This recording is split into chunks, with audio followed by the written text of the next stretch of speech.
Bienvenido al podcast del Taber Cojutepeque. Pero lo más importante es que usted sepa filtrar sus pensamientos por la palabra de Dios, porque la palabra de Dios limpia la mente, limpia el corazón y nos da esperanza en Cristo Jesús. Cristo limpia la mente, limpia el corazón, y el poder del Espíritu Santo purifica la mente y el corazón del hombre. Continúa escuchando Cómo tener a Dios en mi mente con el pastor Michael Velázquez. Pero vamos a leerlo para que veamos ahí lo que Dios nos quiere enseñar. 7, 8, 9, la palabra de Dios dice: y la paz de Dios, que sobrepasa todo entendimiento, guardará vuestros corazones y vuestros pensamientos en Cristo Jesús.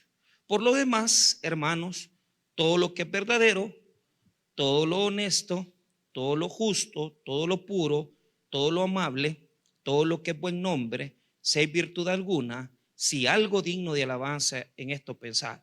Lo que aprendisteis y recibisteis y oísteis y visteis en mí, esto haced, y el Dios de paz estará con vosotros. Padre, te damos las gracias por tu palabra.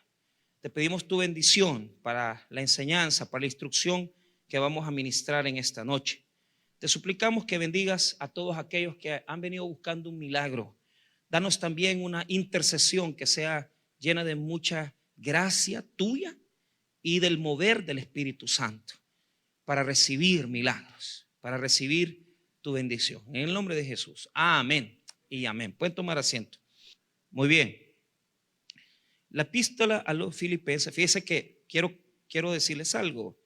Esto lo aprendí en la universidad de mi maestro de Paulinas, el licenciado Herbert Galeano, un gran teólogo. Él, cuando llegamos a la clase, la metodología de él es ir leyendo la carta. Es decir, estas son cartas. Diga conmigo epístolas. Diga conmigo carta. Cuando vemos los evangelios tienen porciones divididas. A esas porciones se le llaman perícopas. Se le llaman ¿por qué? Porque esas porciones tienen una idea en particular. Las cartas hay que leerlas de corrido. Cuando, por ejemplo, el escritor no puso este título aquí, que en esto pensad.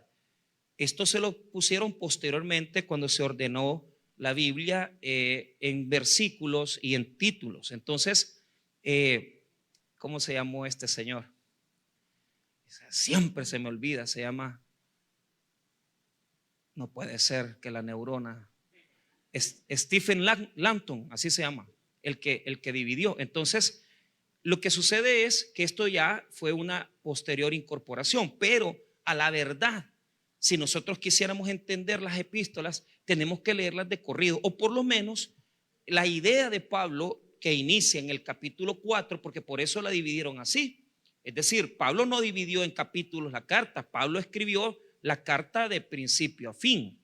Ahora, la otra cosa que quiero decirles con respecto al género de la epístola es el hecho de que cuando se lee, cuando se tiene que tener la lectura de la epístola, pues uno tiene que tener muy claro que aunque realmente se tienen que leer de corrido, las epístolas tienen también ideas que se desarrollan. Por ejemplo, ahorita Pablo está resolviendo un incidente en la iglesia de Filipo. El contexto es el siguiente: él está preso, Pablo está preso, y desde la cárcel él está escribiéndole a la iglesia de Filipo. Los que hemos estado leyendo Hechos sabemos que Pablo funda esta iglesia de Filipo en su segundo viaje misionero, y el Señor fue muy fiel ahí con ellos, ¿verdad? Entonces, él está escribiendo a los filipenses desde la cárcel, y a esta epístola se le llama la epístola del gozo. Diga conmigo, epístola del gozo. Porque a pesar que Pablo está preso, él da palabras de consuelo. Es increíble cómo una persona que está bajo cautiverio, bajo las condiciones de una situación de carcelaria, él les pide que estén gozosos. Solo lea el verso 1, mire: así que, hermanos míos, amados, deseados, gozo y corona mía, estad así firmes en el Señor, amados. Ruego a Evodia y a Síntique que sean de un mismo sentir en el Señor. Asimismo te ruego también a ti, compañero fiel, que ayudes a estas que compartieron juntamente conmigo en el evangelio, con Clemente también y los demás colaboradores míos, cuyos nombres están en el libro de la vida. Mire el 4, regocijaos en el Señor siempre. Otra vez digo, regocijado. Está preso y le está diciendo a la iglesia que se goce. Ahora, Evodia y Síntique, ahí hay teoría, ¿verdad? Pero en general, la iglesia está sufriendo de un fraccionamiento, porque las dos hermanitas están en discusión.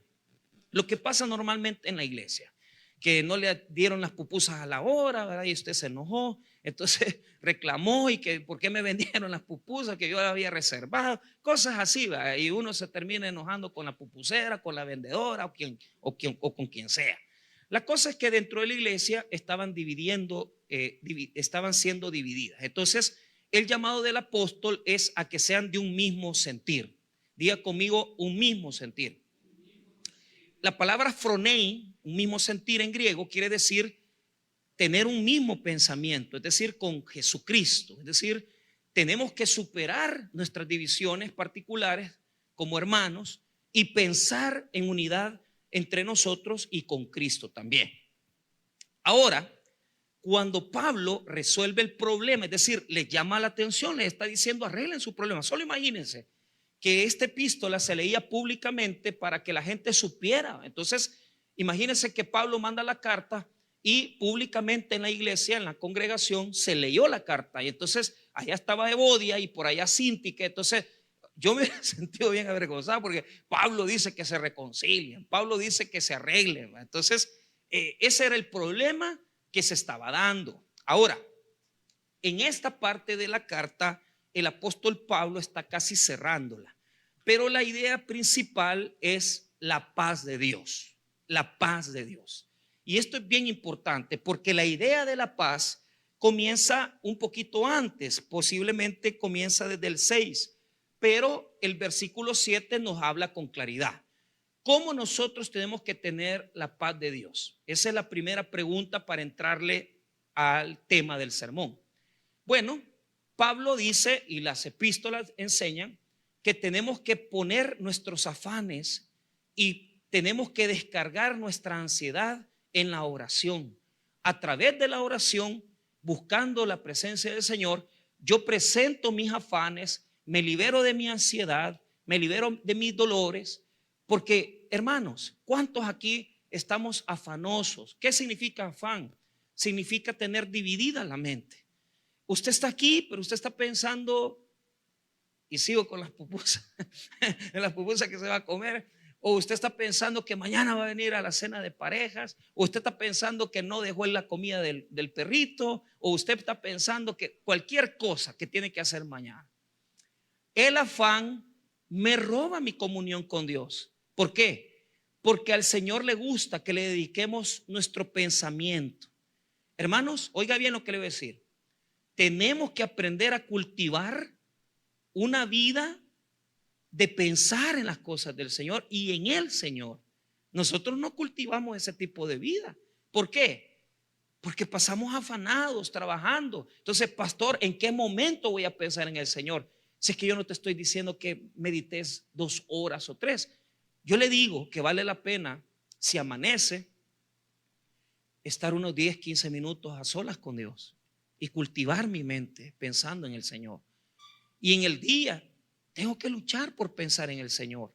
Pero, ¿cuál es el punto? Si yo quiero liberarme de los afanes, tengo que orar, descargar mi ansiedad en Dios, y la palabra dice que el Señor me va a dar su paz. Y dice que la paz es como soldado que guarda mi mente y mi corazón de la preocupación. Mire lo que dice el verso 7.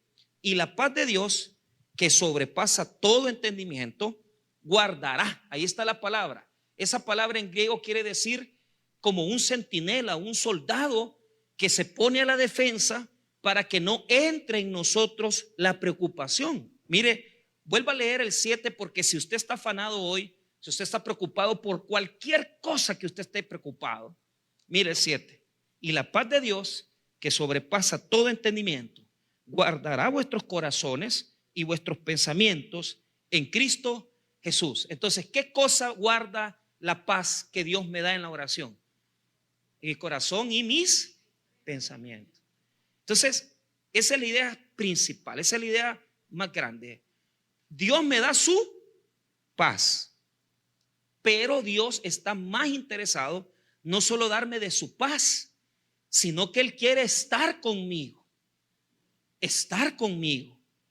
La pregunta es, ¿cómo pasamos de solo tener la paz en el momento de intranquilidad a tener la presencia de Dios en nosotros?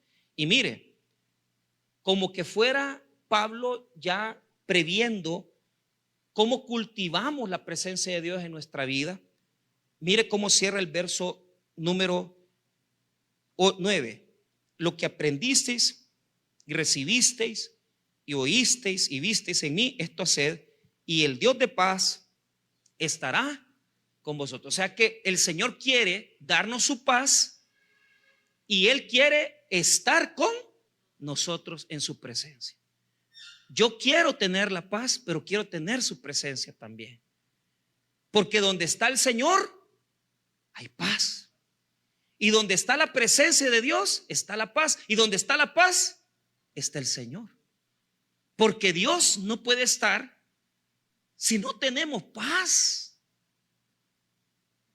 Yo sé que Dios está con nosotros, pero una mente tribulada, una mente que está llena de problemas, ¿usted cree que ahí puede el Señor hacer una obra si usted no lo está dejando? Porque usted está pensando, se me acaba de morir uno de mis grandes amigos, un hermano,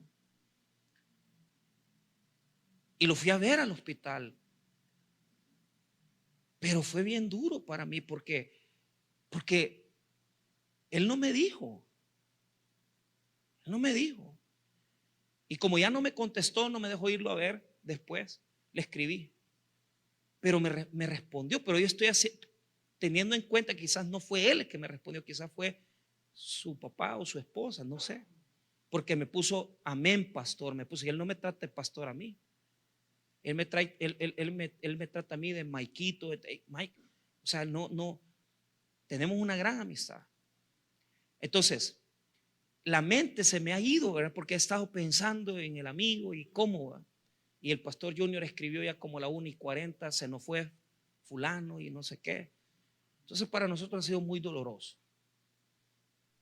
Entonces eso ha embargado mi mente, eso ha embargado mi corazón.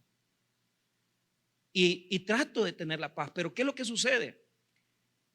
Como muchas veces la paz nos cuesta tenerla, el Señor quiere que luchemos. Diga conmigo, luchemos. Hay que cultivar un tipo de pensamiento en nuestra mente para que Dios esté en nuestros pensamientos y esté en nuestra mente. Tenemos que cultivarlo, no hay manera, hermano. Mire, ¿usted quiere tener una vida más espiritual? Pues usted tiene que cultivar esto. ¿Por qué? Porque la espiritualidad se manifiesta cuando andamos en caminos difíciles, como el que tal vez yo estoy ahorita viviendo en la cuestión del amigo, pero también cuando usted vive en el día a día. O sea, en el día a día tenemos que cultivar los pensamientos para Cristo. Hay que cultivar los pensamientos. ¿Y por qué le digo cultivar? Porque fíjese que los pensamientos espirituales no vienen automáticamente, hermanos. Es como sembrar una semillita, darle un riego y cultivar un tipo de pensamiento. Porque les pregunto, si yo en esta noche consultara, o sea, y les preguntara, ¿qué es lo que ha embargado? Y mira la palabra que estoy usando. ¿Qué es lo que ha embargado su mente el día de hoy? Lo que ha absorbido su mente. ¿Qué ha embargado su mente en las últimas 2 semanas? Pregunto, o sea, habrá personas que me dirán, sí, claro, pero problemas de deudas, hijos. Pero la pregunta es la siguiente: ¿podemos caminar en una vida cristiana teniendo pensamientos distintos? Sí, lo podemos hacer, pero es una lucha. No van a venir de una vez, no son automáticos, hay que cultivarlos, hay que producirlos. Y discúlpenme, pero los buenos pensamientos no vienen fáciles. ¿Por qué? ¿Quiénes quieren ser un poquito más espirituales aquí? Yo quiero ser un poquito más espiritual. Pero lamentablemente, todo lo que Pablo nos va a decir ahora, fíjese que tiene que ver con el prójimo, con cómo tratamos al hermano y cómo tratamos a nuestros hijos y cómo tratamos a la esposa. No podemos ser espirituales si no hay otro a la par de nosotros. Porque en la medida que yo practique lo que Pablo está diciendo en la epístola, lo voy a practicar con una persona que está alrededor mía. Entonces, no puedo yo tener pensamientos correctos y no puedo cosechar una vida espiritual alejado de los demás hermanos. No podemos ser espirituales alejados de nuestro esposo. No podemos ser espirituales alejados de la esposa ni de nuestros hijos. La espiritualidad sirve para que usted vive el día a día con todos sus compañeros de trabajo, con los amigos, con los vecinos y con su familia. Ahí es donde tiene que aflorar los pensamientos espirituales. La pregunta es, ¿cuáles son esos pensamientos espirituales? Pues mire en el centro del texto para que usted lo note. Los pensamientos que demanda Pablo que tengamos son los siguientes. Mire el verso 8. Por lo demás, ¿a quién le dice? Hermanos. Es decir, que no podemos tener pensamientos si no tenemos tampoco la presencia de Dios en nosotros. Tenemos que tener la presencia de Dios en nosotros para cultivar pensamientos correctos. Ahora, mire la palabra que ocupa Pablo. Todo lo que es verdadero. Hagamos el listado rápido. Todo lo que es verdadero, todo lo honesto, todo lo justo, todo lo puro, todo lo amable, todo lo que es de buen nombre. Si hay virtud alguna, si hay algo digno de alabanza, en esto pensad. Pero lo que a mí me preocupa es que utiliza dos palabras. Todo, porque todo lo que es verdadero, todo lo honesto, todo lo virtuoso, en esto pensad. ¿Qué quiere decir Pablo? Que tenemos que luchar por tener una mente limpia.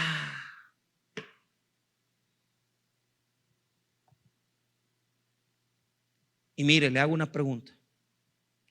Aquí habemos personas que ya tenemos años de ser cristianos, pero ¿cuál es el énfasis siempre en las epístolas paulinas? Romanos 12, ¿qué dice? ¿Qué es lo que nos habla Romanos 12? No lo busque, dice, no os conforméis a este siglo, sino que tenemos que transformar nuestro pensamiento. Tenemos que transformar nuestro pensamiento en la renovación de la mente, dice Pablo. O sea, nos manda a renovar nuestros pensamientos. Segundo, ¿dónde está la lucha? Esa es la pregunta que yo les voy a hacer ahorita. ¿Dónde está la lucha de mis pensamientos? Vaya, hagámoslo así. Hay cosas que usted ya tiene sometidas al Señor. Por ejemplo, aquí hay personas que ya tienen muy dominado su carácter y no les cuesta. Y aquellos pensamientos de odio, rencor, lo han sometido al Señor. ¿Amén o no amén? Pero la lucha no se da en los pensamientos que controlas. La lucha está en los pensamientos que no controlamos. Aquí habemos personas que la mayoría de tiempo lo que andamos pensando es en sexo. ¿Qué nos manda el Señor? Someterlo al Señor, someterlo a Cristo. Y no es fácil porque el pensamiento está en ti, tú generas ese pensamiento, pero tienes que aprender que esto es una lucha, que cuando estás inclinándote a esa cuestión, tienes que someterla al Espíritu. Es una lucha total y completa sobre tu mente. Habemos personas aquí que nuestras luchas por tenerla una vida oscura, oculta, ya no existen. Nosotros ya no nos andamos escondiendo. Pero ¿cuántos aquí tenemos una lucha porque en la cabeza lo que andamos pensando siempre es en el dinero? ¿Qué domina tu corazón? ¿Qué te empuja? ¿A quién te debes? Estás en una relación tóxica con una persona que te está utilizando, que te está explotando. Yo quiero que vengas, vení, te voy a venir a traer. Eso es estar esclavizada. No eres libre. ¿Por qué? Porque hay pensamientos en ti que no tienes controlados. Entonces, quiero enseñarles esto. La gran mayoría de debilidades que tenemos surgen por lo que hemos desarrollado desde nuestra niñez. Aquí hay personas que sus pensamientos más débiles son los afectivos, que siempre andan buscando que alguien los quiera, que alguien apruebe sus vidas, que alguien les diga te felicito. Hay gente así, con baja autoestima. ¿De dónde surge eso? De su niñez. De su niñez. Hay personas que desde muy pequeñas, muy jóvenes, perdón, se sienten que su autoestima es baja, porque probablemente su físico, algo no les gusta y no se sienten aceptados. Hay personas que desde la niñez, desde la adolescencia, se sienten rechazados porque su padre no estuvo, su padre no les dio un nombre. Y cuando usted va a querer hablar con alguien, usted no puede desenvolverse porque usted siente que su valor es poco. ¿De dónde viene eso? De nuestra niñez. Hay personas que tienen pensamientos de muerte, que solo lo malo se imaginan. Es que mañana, no sé si voy a amanecer. Y en la noche no sé qué me puede pasar. Viene la noche y el gran miedo que tienen, temores infundados, temores crónicos. Eso proviene de una mente no regenerada. Hay personas que nunca piensan de forma correcta, no pueden pensar con la fe, sino que lo que piensan es en lo contrario, en que nunca les va a pasar algo bueno. ¿Y qué es lo que tenemos en nuestra vida? ¿Quiere que le dé un texto, que le dé una declaración? Diga conmigo, somos lo que pensamos. Si usted todo el día anda pensando en pensamientos de muerte, usted vive en la muerte. ¿Usted quiere saber cómo está el corazón de alguien? 3 maneras. 3. Primero, póngalo a orar. A ver cómo ora, a ver qué saca. Fíjese que cuando oramos, mostramos lo que llevamos dentro. Y hay personas que cuando oran, no pueden orar. Y cuando oran por cosas superficiales. Usted puede notar la vida, el corazón de alguien cuando alguien ora. Cuando alguien ora. Segundo, ¿quiere saber cómo conocer el corazón de alguien? Déjelo hablar 1 hora, escúchelo hablar. ¿De qué es lo que más habla? ¿Qué es lo que saca su corazón? ¿Qué es lo que pasa por sus labios? ¿Qué es lo que pasa por ellos? ¿Usted quiere saber quién es el Dios de esa persona? ¿El sexo, el dinero? Solo dinero habla, solo sexo habla, solo de vulgaridades. ¿Qué tenés en el corazón? ¿Qué tenés en tu corazón? ¿Qué tenés en tu mente que te tiene esclavizado?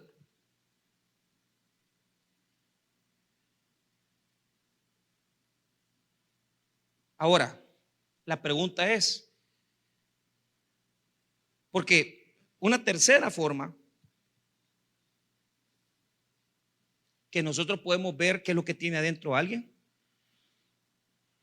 es con el comportamiento que tiene. Vea el comportamiento de las personas. Hay gente que se le nota que no están en paz. Vea su rostro. Vea cómo andan desesperados. Si el rostro y los ojos revelan lo que hay dentro del corazón del hombre. Por eso los ojos revelan codicia, deseo y la hipocresía. Porque no te ven a la cara, ven al suelo. Ahí se ve tu corazón, ahí se ven tus pensamientos.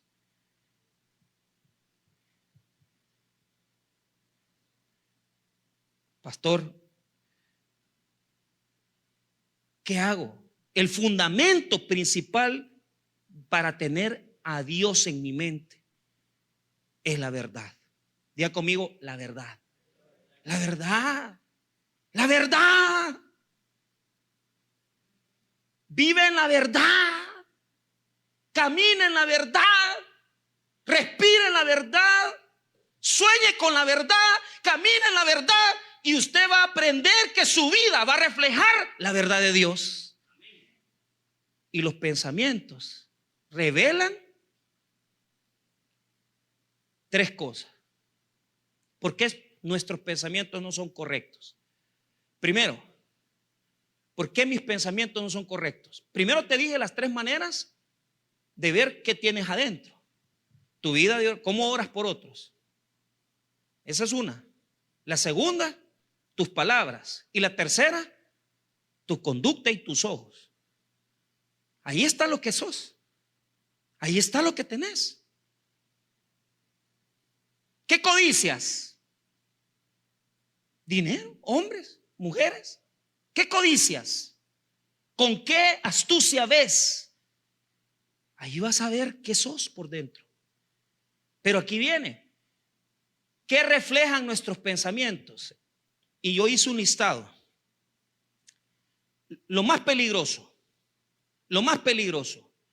Reflejamos, mucha gente aquí no son lo que deben de ser porque alguien les está lavando el coco. Y yo lo noto. Cuando una persona se comienza a juntar mucho con otra, comienza a hablar como esa persona, comienza a conducirse como esa persona y comienza a comportarse como esa persona. Lo que más tiene que cuidar el cristiano para crecer es sus relaciones con los demás. Porque hay personas que no te van a dejar crecer, hay personas que te van a hundir, pero hay personas que te van a dejar crecer en tu vida y van a ser como un abono, van a ser como agua que hace florecer tu corazón. Y por eso, hermanos, se lo digo con todo mi ser, si ustedes quieren superar en su vida muchas limitantes, rodéense de personas que los hagan crecer. Eso es lo primero. Si estás con un vulgar, vas a ser un vulgar. Lo primero que le aconsejamos a los homosexuales y a los alcohólicos, ¿quiénes son el círculo de amigos? ¿Por qué? Porque te comportas como amaneradamente, porque ves a los otros amanerados. Esas personas hablan cosas, interactúan contigo y te meten en la cabecita un deseo incorrecto. El alcohólico, lo primero que le decimos, cambio de cancha. Diga conmigo, cambio de cancha. Cámbiese de cancha. Si usted solo con borrachos se junta, salga del círculo de amistades de la oficina que solo bolos pasan. Porque lo primero que le van a decir, hey, te la vas a sacar ahora, vas a poner la base. ¿Ah? Yo en mi vida, hermano, aprendí a fumar, aprendí a tomar por mis amigos. Amigos que les decimos amigos, pero no son amigos. ¿Por qué? Porque son nuestros enemigos. Ahora, Pablo dice que si usted quiere mejorar lo que lleva adentro, tiene que buscar buenos ejemplos. Mira el verso 9. Lo que aprendisteis y recibisteis y oísteis y visteis en mí, esto haced, el Dios de paz estará con. ¿Qué les está diciendo a los filipenses? Piensen en lo verdadero. ¿Por qué? Porque Pablo pensaba y hablaba la verdad. ¿Qué les estaba diciendo a los filipenses? Piensen en lo honesto. ¿Por qué? Porque Pablo hablaba palabras honestas y se conducía de forma honesta. ¿Se da cuenta de la importancia de que nos rodeemos de gente que nos ayude? Porque algunas personas nos toman como basurero para tirar lo que ellos tienen dentro de sus corazones. Hay mujeres que como les gusta recibir varones que vienen fracasados de matrimonio, fracasados de relaciones, están enfermos. Y muchas veces no te están ofreciendo algo genuino, sino que te están ofreciendo lo que viene arrastrando detrás y te quiere meter todo eso y que tú lo aceptes. Está bien, si ya lo aceptaste, no hay ningún problema. Pero ¿cuál es el punto? que hay hombres que no se ven que están enfermos y traen detrás la psicología de la otra mujer, las emociones de la otra mujer y los problemas de la otra mujer. Cuando convives mucho con una persona, aprendes a pensar como esa persona. Diga conmigo, rompamos las malas amistades. ¿Por qué? Porque si usted no tiene carácter para que la gente no lo contamine, entonces záfese. Porque muchos aquí no hablan lo que tienen que hablar, hablan lo que la persona les dice que hable. Y tienen tan poca personalidad que solamente repiten lo que otros les dicen.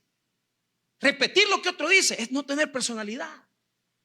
Uno tiene que ser lo que uno es. Y no tenemos que permitir que nadie nos venga a lavar el cerebro. Y a mí me pasa. Ay, si yo me junto con unos de mis amigos que yo tengo, ay, al ratito ya se me están saliendo. ¿Por qué? Porque no nos ayudan a crecer. No nos ayudan a crecer. Entonces, ¿cuáles son los pensamientos que reflejamos muchas veces? Los de otras personas. Y eso pasa en el matrimonio. Usted viene con un montón de problemas de su casa, de su trabajo, y le va a poner a la esposa todos los problemas del trabajo. Y viene bravo, enojado. Y ya la mujer que ha estado haciendo limpieza, cocinando, mire, amor, aquí está. ¿Y qué pasa? ¿Usted la ofende? Porque usted viene amargado, contamina la mente y el corazón de esa persona. Y uno se pregunta, si esta persona no era amargada, si esta persona no era así, ¿por qué? Alguien le arruinó su conciencia. Reflejamos lo que otros son. Reflejamos también, muchas veces, reflejamos lo que la vida nos ha enseñado.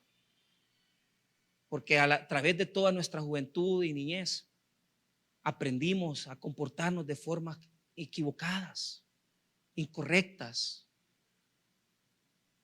Y esto pasa constantemente. Hay que ver de dónde venimos. Hay que ver de dónde nosotros de dónde nosotros hemos aprendido las cosas equivocadas. Y tenemos que ver de dónde hemos también recibido algunas cosas que han dañado nuestro corazón y han hecho heridas en nuestra vida. Entonces, ¿usted quiere saber por qué hay tantas violaciones hoy en día? Una de mis tías es una jueza y dice, se lo dijo a mis papás, díganle a Michael que haga un taller para tratar temas de violación. ¿Por qué? Porque en Cojute se ha elevado los casos de abuso sexual. ¿Por qué piensan ustedes? ¿Cuánto consumís de esto? Esto es la pregunta que te estoy haciendo. ¿Cuánto consumís? ¿Qué consumís? ¿Cómo lo consumís? Somos lo que pensamos. Somos lo que pensamos. No importa si tu teléfono vale 200, 300 o 1000 y pico dólares. La basura tiene el mismo nombre en todas partes. Y vale lo mismo, nada. Y muchas veces eso es lo que estás consumiendo. ¿Por qué piensas así? ¿Por qué piensas mal? ¿Por qué estás lleno de tantas cosas en tu mente? Este teléfono fue un regalo muy bonito. Puede valer 1000 pesos, pero ¿de qué sirve si solo basura tiene dentro? ¿Por qué reflejamos lo que está dentro de este celular? Cuando lo que tendríamos que reflejar es lo que está dentro de la palabra de Dios. Diga conmigo, filtre. Algunos aquí les gusta tomarse fotos y hay unas cosas que llaman filtros. Yo no sé mucho de eso. Pero como nos toman muchas fotos, es que el filtro, pastor, con este filtro se ve más pelón, se ve más brilloso, a mí me da igual. Yo ya estoy consciente que pelo no me va a retoñar, ¿ah? Que no es cola de garrobo el pelo ni la vida, ¿ah? Entonces no retoña. Y dice, mire, denos fotos y que no sé qué. Pues sí, todo lo que pensamos tiene que ser filtrado por estas cosas. Primero, por la palabra. La palabra te ayuda a limpiar tus pensamientos. 2, el Espíritu Santo, tu relación con el Espíritu Santo te ayuda a limpiar tus pensamientos. Y número 3, tu relación con las personas te ayuda también a limpiar tus pensamientos. Si te juntas con personas que te ayudan a corregir tus errores, vas a tener pensamientos correctos. Se te van a venir pensamientos malos, pero vas a saber filtrarlos. ¿Y qué filtrar? Limpiar, purificar. Cuando usted tiene a su esposo, pregúntele. Cuando usted está a su esposa, pregúntele a las personas que le aman. Mira, ¿qué piensas de esto? Filtre. Pero lo más importante es que usted sepa filtrar sus pensamientos por la palabra de Dios, porque la palabra de Dios limpia la mente, limpia el corazón y nos da esperanza en Cristo Jesús. Cristo limpia la mente, limpia el corazón, y el poder del Espíritu Santo purifica la mente y el corazón del hombre. Porque la palabra redarguye en lo más profundo del ser humano. Y por eso les digo hoy, ¿cómo tener estos pensamientos hermosos? Solamente pueden surgir de tener una buena relación con personas que me ayudan a crecer, con personas que me ayudan a crecer, incluidos amigos que me ayudan a crecer, con el Espíritu Santo y con la poderosa palabra de Cristo, que es Cristo mismo, el Logos. Y mire, usted no sabe, hermano, cómo yo lucho en las mañanas. Yo tengo que leer la palabra, porque si yo sé que muchas veces me toca tomar decisiones y a veces no he leído la palabra temprano y me toca leerla en el mediodía, y ya tomé un montón de decisiones absurdas por la mañana. Si la cosa es preparar nuestros corazones, entonces si yo me lleno y consumo palabra, si yo consumo buenos pensamientos, si yo tengo buenas amistades que me corrigen, ellos van a ayudarme a limpiar mi corazón. Pero cuando yo me junto con cualquier persona que lo único que tiene es en su vida es un vacío, no me puede dar nada. No me puede dar nada. Por eso pensemos en estas características. Rápidamente revisémoslas, solo así, para ver si usted y yo las tenemos. 8. Por lo demás, hermanos, todo lo que es verdadero. ¿A qué se refiere la verdad? Se refiere al fundamento de la palabra de Dios. 2. Todo lo que es honesto. Esta palabra significa en griego, semnos, en griego quiere decir todo lo respetable. Todo lo respetable, todo lo que es de dignidad.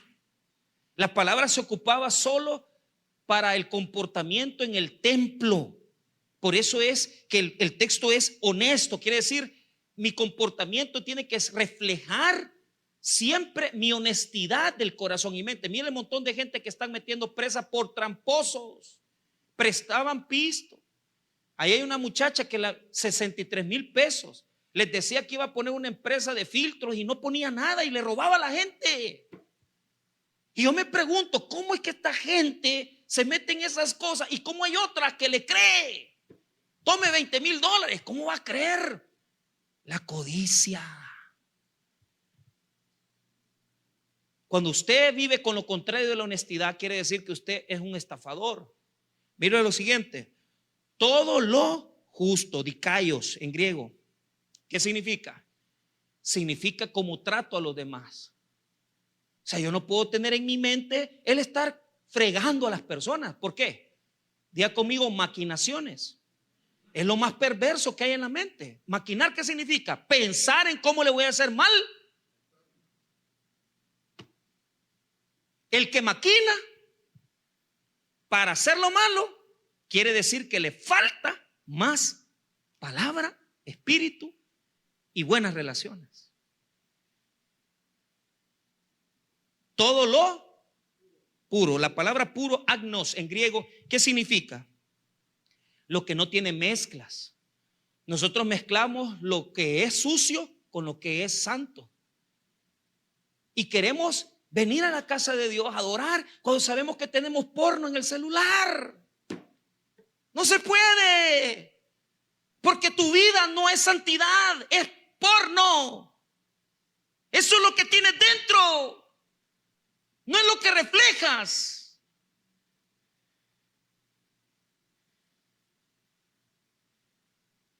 No hay pureza en nosotros.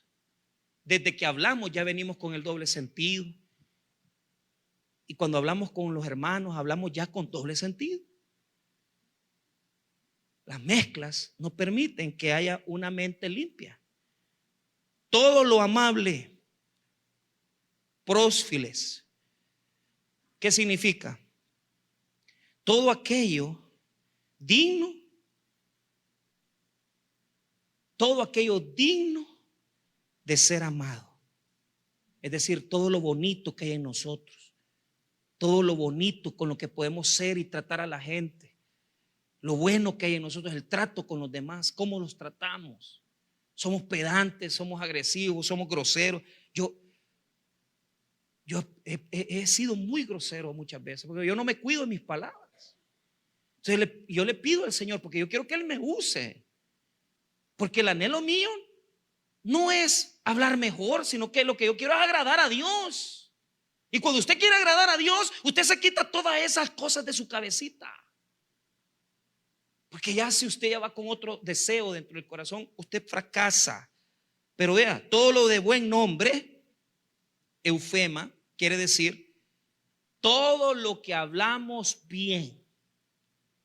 Hablar bien, diga conmigo, hablar bien. La santidad está conectada con la lengua. Porque esta palabra se utilizaba cuando se hacía silencio. Hay que saber guardar silencio. Y saber que todo lo que hablamos Dios lo escucha. Hay que saber callar. Por eso tenemos que aprender todo lo que es de buen nombre. Aprendamos a hablar bien. No puede salir de nuestra boca una palabra que ofenda a Dios y después orar y decir santo, santo, santo. Es una mezcla. Y por último, si hay virtud alguna, si hay algo digno de alabanza, virtud, aretes, hay que estimar lo que aquellas cosas que son virtuosas, aquellas cosas que uno ve y estima en otros y dice, esta persona se ha superado. Hay que aplaudir esas cosas cuando hay alguien que hace algo bueno y algo correcto. Entonces Pablo termina diciendo, si hay algo digno de alabanza en esto, pensá, ¿qué quiere decir? Todo lo bueno surge después de haber luchado con lo que tengo adentro de mí. Y si lo que yo tengo es una mente, la Biblia le dice a este tipo de mente entenebrecida. ¿Por qué? La mente entenebrecida es una mente oscura que no produce nada bueno. Y mucha gente aquí no produce nada bueno porque pasan tan desocupados que solo pensando tonteras viven. Y no se llenan ni de la palabra, no se llenan de las cosas de Dios y no se llenan de la comunión con Cristo. Por eso sus vidas carecen. Por eso sus vidas carecen. Por eso sus vidas carecen de luz. No reflejamos luz en nuestra vida. Porque nuestro pensamiento está lleno de oscuridad. Por eso Pablo cierra y dice, ¿quieren tener la presencia de Dios en sus pensamientos? Métanse cosas buenas en su cabecita y el Dios Todopoderoso va a habitar con ustedes. Vuelva a leer el verso número 9. Lo que aprendisteis y recibisteis y oísteis y visteis en mí, esto haced, y el Dios de paz estará con vosotros. O sea que no solamente de pensar, sino que de hacer. Diga conmigo, pensar y hacer. ¿El qué? Lo verdadero, lo honesto, lo justo, lo puro, lo amable, todo lo de buen nombre. si hay virtud alguna, si hay algo digno de alabanza en esto, pero quiere que les diga algo. Les voy a resumir ese texto. Todo lo que es verdadero es Cristo. Todo lo honesto es Cristo. Todo lo justo es Cristo. Todo lo puro es Cristo. Todo lo amable es Cristo. Todo lo que es de buen nombre es Cristo. Si hay virtud alguna, solamente es Cristo. ¿Qué tenemos que hacer? Pensar en Cristo. Móntele a sus pensamientos equivocados Cristo. Déles tiempo. Órelos. Lea la palabra. Y toda la basura que tenemos dentro va a ser purificada. Y las palabras se van a volver sinceras. Los pensamientos se van a volver sinceros. Y mi conducta cada día va a reflejar más a Cristo. ¿En quién tengo que pensar? En Cristo. Vamos a orar, hermanos. Padre, gracias por tu palabra.